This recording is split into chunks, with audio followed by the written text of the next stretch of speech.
주역의 36강 지화 명의에 대해서 살펴보겠습니다. 명이라고 하면 우리는 밝음의 뜻을 지니는 밝을 명과 평탄함 혹은 동이족의 오랑캐이를 의미하는 글자로 구성되어 있습니다. 별로 부정적인 의미를 느끼지 못합니다. 그러나 명의는 밝음에 반대되는 말로서 어둠을 뜻합니다. 명의는 상처받은 밝음이라는 뜻인데 그것은 밝음이 이지러졌다는 뜻으로 어둠을 뜻하는 것입니다. 명의는 진을 뒤집은 것입니다. 지와 명의이니 그 상은 명료합니다. 해가 땅 밑으로 가라앉았으니 일몰 후에 어둠이 깔리는 것과 같습니다. 이것은 암흑의 시대를 가리키는 것입니다. 지와 명의의 궤상은 다음과 같습니다.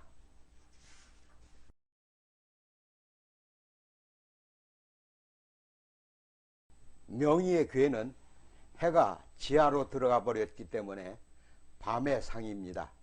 지는 명성의 궤이며 명군 위에 있고 분연이 줄지어 명군을 보좌하려는 모습을 과시하고 있습니다.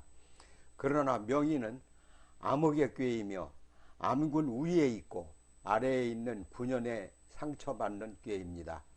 따라서 이 궤의 성격은 꽤 비극적이며 흑암의 시대에 처하는 방법을 가르치고 있습니다. 궤사를 살펴보겠습니다. 명의, 리, 간, 정. 밝음이 상처받는 궤의 모습입니다. 암군이 상에 있어서 신하가 상처받고 있는 모습인데 갓난의 시세를 말합니다.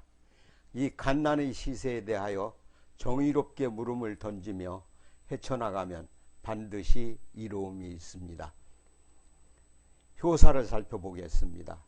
첫 양효는 명의, 우비, 수, 기이, 군자, 우행, 삼일, 불식, 유유왕, 주인, 유원. 첫 양효인데요. 초군은 양강하며 총명하고 강단이 있는 패기 있는 군자를 말합니다. 광명이 무너져 암흑시대로 빠져들어가는 가장 초기 단계에 총명강기의 이 군자는 비극적 사태를 감지하고 탈출을 시도합니다. 이 군자는 날아간다. 나름의 상처를 입는다. 그러나 상처가 깊지가 않다. 날개를 늘어뜨리고 저공비행을 한다. 눈에 띄지 않게 조용히 날아간다. 이 군자는 간다. 군자우행의 우는 여기라고 훈할 수도 있고 간다라고 훈할 수도 있습니다. 군자 여기에 간다 혹은 군자가 가고 또 간다라고 해석할 수 있습니다. 이 떠나감의 여로에도 상처를 받습니다. 급하게 떠나왔기 때문에 3일 동안이나 음식을 먹지도 못했습니다. 이효를 살펴보겠습니다. 명의 이후 최고 용중 마장 길. 두 번째 음효를 말하는데요. 밝음이 해침을 당함이 점점 깊어만 가고 있습니다. 육이는 중용의 덕성을 지니고 있습니다. 유순 중정의 인물이기에 해침을 당함이 심하기는 했어도 좌쪽 허벅지에 상처를 입은 것으로 그쳤습니다. 아주 다행입니다. 그러나 걷기는 심히 곤란하건대 이때 그를 구원하는 말 한 필이 나타납니다. 그 말이 아주 건장한데 좌절의 시대, 어둠의 시대에도 이렇게 돕는 자들이 있습니다. 길하다, 용중마장의 정확한 해석은 구함의 건강한 말로서 한다 라는 뜻입니다. 증용장마와도 같습니다. 삼효를 살펴보겠습니다. 명의, 우남수, 득기, 대수, 불가, 질경. 세 번째 양효인데요. 광명이 상처를 입는 암흑의 세계에서 구삼은 총명강건한 군자입니다. 강 위에 있는 강효, 득정, 하교의 밝음의 최상효이며 뛰어난 명지의 소유자입니다. 이 구삼은 밝고 따뜻한 남방을 향해 그곳에서 이 암흑의 질서를 퍼뜨리고 있는 악의 근원을 정벌하러 갑니다. 중원의 레벤스 벨트에서는 남방이 위에 있을 수도 있습니다.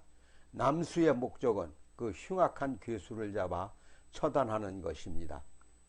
효로 말하자면 그 괴수는 상육이 됩니다. 그런데 상육을 처단하는 일은 혁명적 사건입니다. 비상사태로서 이때는 하나님의 의지를 물어야 합니다. 하나님은 말씀하십니다.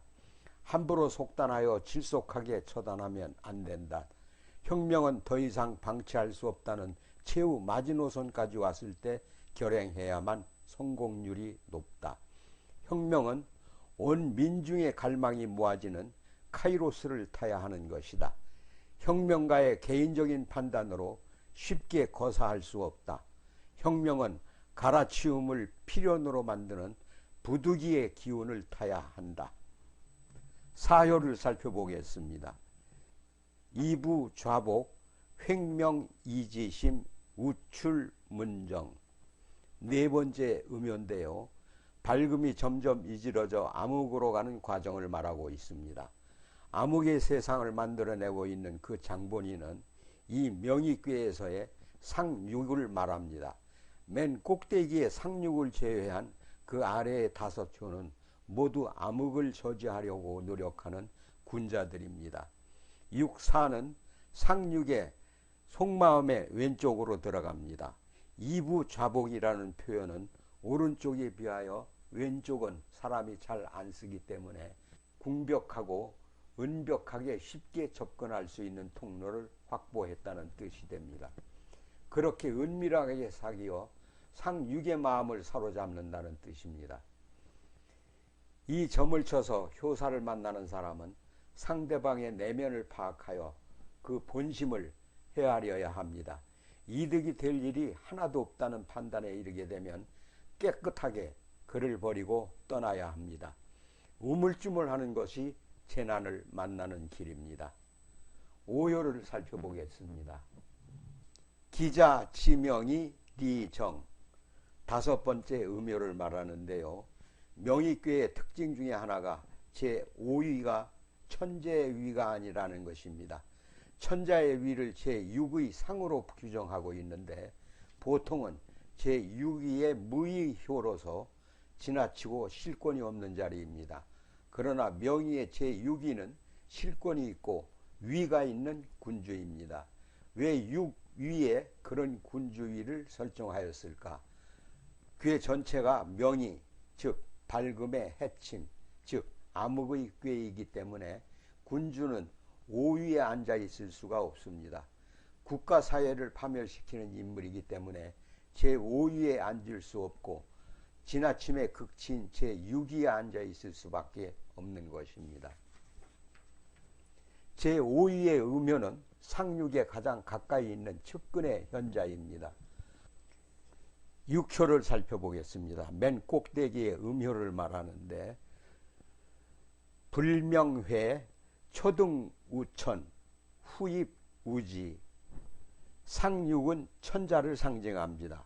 처음 등극할 때는 국민들의 기대를 한몸에 메우고 하늘 높이 승천이라도 할 듯한 밝은 기세였습니다. 그러나 그에게 밝음이 없어졌습니다. 그 인간의 본질이 어두워졌습니다. 그에게는 빛이 보이지 않습니다. 지고한 지위에 있으면서 아랫사람들이 밝음에 상처만 냈습니다. 끝내 그는 자기 자신을 훼손하고 맙니다. 민중은 외칩니다. 혁명을 하라. 혁명의 깃발 아래 그의 모가지가 떨어진다. 그는 원칙을 상실했다.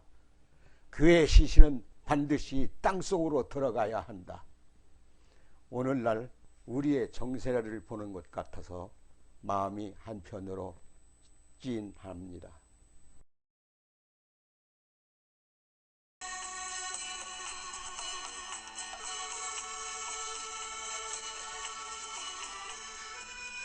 오늘은 주역의 36강인 시화 명의에 대해서 살펴보았습니다.